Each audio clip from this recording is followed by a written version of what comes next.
Robin Hood, Retold by Liz Austen. Chapter 10. Marian goes to Sherwood Forest. Very early next morning, Marian put on boy's clothes and a boy's hat, and woke up Friar Tuck. The friar took his staff, and Marian took her bow and arrows. Then they left the house and walked on the great north road through the forest. After some hours, the friar suddenly left the road and sat down under a tree. "Please, let's stop, my lady," he said. "We had no breakfast, and I'm very hungry."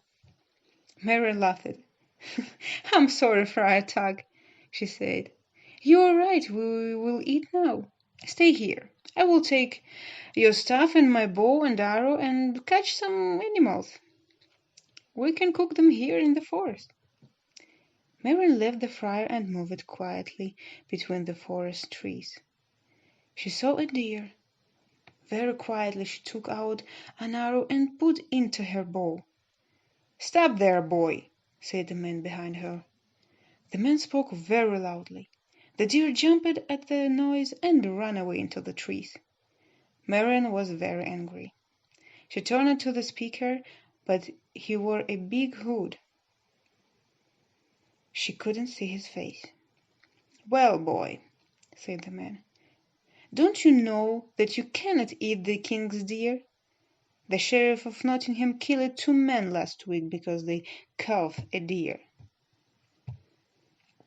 "I'm not afraid of the sheriff," said Marian. "Or of you. Leave now or fight." "Fight with you?" the man laughed. "But you are only a boy. Well, you have a staff, and I have one too. I will fight with you with one hand." Marian fought well. She was strong and quick. With only one hand the man couldn't win. She hit him again and again, on his head and across his back. "Stop! Stop!" he laughed. "You are young, but you are a good fighter." He threw back his hood. "I'm Robin Hood. Will you come with me and be one of my men?" "Robin!" said Marian, and threw back her hood too. Her lovely red hair fell down her back. "Marian," answered Robin, "what are you doing here in the forest? Is nobody with you?" "I'm with a friend, Friar Tuck," said Marian, "and he is very hungry. The deer was for him, but I think that he will be happy to eat at Robin Hood's table."